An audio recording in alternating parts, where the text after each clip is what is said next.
Olá, povo de Deus! Sejam muito bem-vindos a mais um vídeo. A dica que eu tenho para hoje é este livro sensacional de C.S. Lewis, Cartas de um Diabo a Seu Aprendiz. Mas antes de eu fazer essa resenha, eu já quero te convidar, se você ainda não se inscreveu, a se inscrever no canal. Ative também o sininho de notificações para você sempre receber os meus vídeos novos. Se o conteúdo é relevante para você, deixe seu like e compartilhe. Você não paga nada por isso, mas me ajuda a continuar com este trabalho. Irônica e astuta, assim pode ser descrita esta obra de C.S. Lewis, um clássico da literatura cristã. O autor escreve um retrato satírico da vida humana do ponto de vista do diabo. Escrita na década de 40 e finalizada por volta do ano 1962, este clássico traz um título até cabuloso, que muitos se assustam. O livro não trata de uma religião satanista, não, mas mostra como o inimigo das nossas almas age para nos derrubar e manter-nos distante de Deus. A obra contém várias cartas de um velho diabo chamado pelo autor de Mal Danado, discipulando um sobrinho aprendiz chamado Vermelindo ao ofício da tentação humana. A partir destas cartas, nós passamos a conhecer melhor a atuação de Satanás e das forças malignas em relação à humanidade. As cartas são enviadas por Mal Danado com instruções de tentação, tribulação e problemas gerais do cotidiano do paciente que ao aprendiz foi confiado para arrebanhar a sua alma e impedir que o inimigo o salve. Cartas estas que são respondidas pelo sobrinho Vermelindo com os resultados que na maioria das vezes não são tão positivas assim do ponto de vista do diabo. Vale destacar que neste livro o autor escreve do ponto de vista do diabo, como se o próprio mal escrevesse, e Deus, aqui no livro, é chamado como o inimigo. Afinal, o diabo é inimigo de Deus. É interessante perceber que desde o prefácio o autor escreve uma frase bem intrigante. Ele diz: há dois erros idênticos e opostos nos quais nossa espécie pode cair acerca dos demônios. Um é não acreditar em sua existência.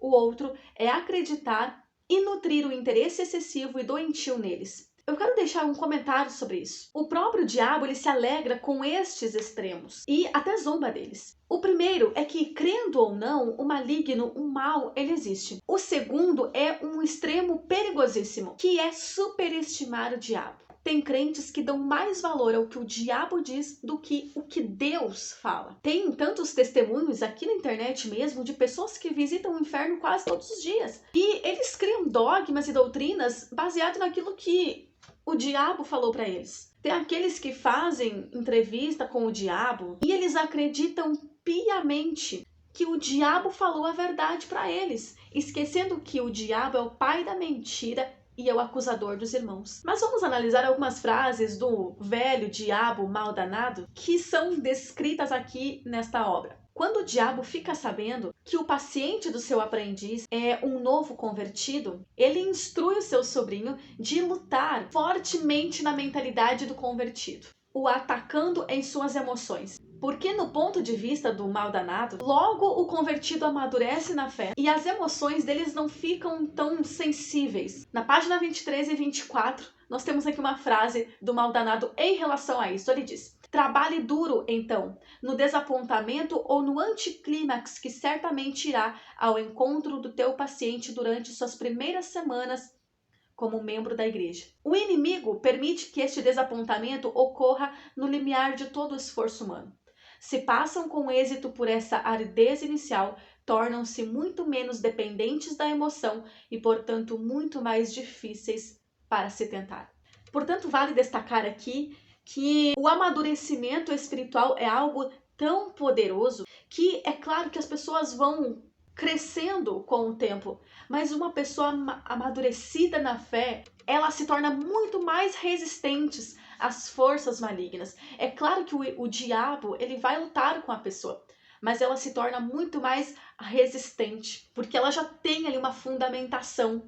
E é exatamente este perigo aqui que o diabo está correndo, que ele vai instruir o demônio aprendiz que está responsabilizado para tentar aquela vida, para tentar aquele novo convertido, para que ele não amadureça na fé. O livro também aborda questões sobre a falsa religiosidade. E na página 50 nós vemos esse destaque.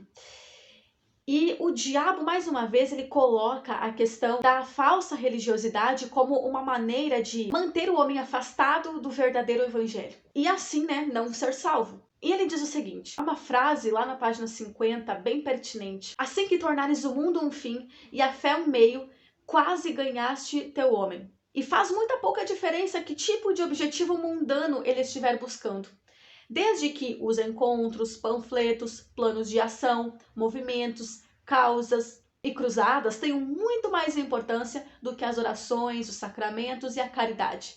Ele é nosso. E quanto mais religioso ele for nestes termos, mais seguramente será nosso. E algo que a gente aqui aprende também é que muitas das vezes a gente se preocupa com a quantidade, por exemplo, de pessoas que estão frequentando a igreja, que estão frequentando uma denominação religiosa. A gente se preocupa em fazer uma cruzada de evangelismo, muitas das vezes não para ganhar almas para o reino de Deus, mas para que a igreja fique mais famosa, mas para que o nome do pregador fique mais famoso.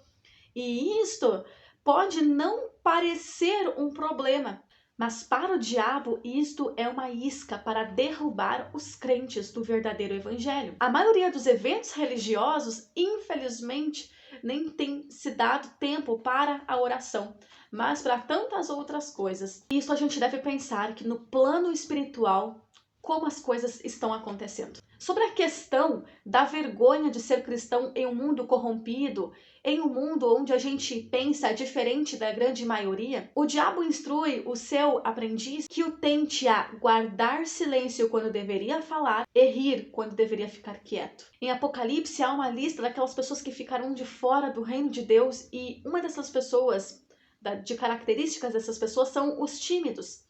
E ser tímido é sentir vergonha do evangelho verdadeiro. Aquilo que Jesus disse, aquele que se envergonhar de mim, eu me envergonharei dele no reino do meu Pai. E o diabo nos tenta a nós sentirmos vergonha de sermos diferentes neste mundo corrupto. Uma frase contida neste livro, bastante intrigante e que chamou muito a atenção, nos diz: substitua a própria fé por alguma moda com uma coloração cristã.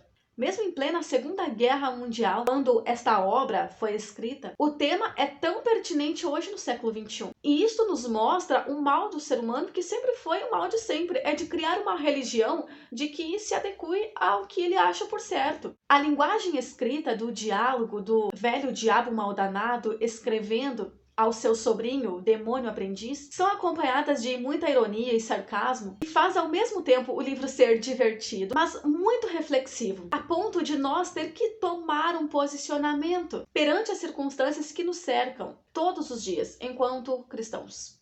E nos fazem a pensar se nós estamos de fato agradando a Deus ou ao inimigo. Eu poderia falar sobre outros assuntos que também foi abordado nesta obra, mas eu quero aguçar a sua curiosidade para você ler este livro. Eu deixo esta dica de hoje para você buscar ler. Se você deseja adquirir esse livro, vai ter um link aqui na descrição e você pode comprar. E tenho certeza que você vai começar a analisar muito mais o plano espiritual e até melhorar, enquanto cristão. Gostou dessa dica? Se você quer deixar uma sugestão, coloca aqui nos comentários. Não sai do vídeo sem deixar o seu like, sem se inscrever se você ainda não se inscreveu. Eu vou ficando por aqui hoje. Que Deus te abençoe e até o próximo vídeo.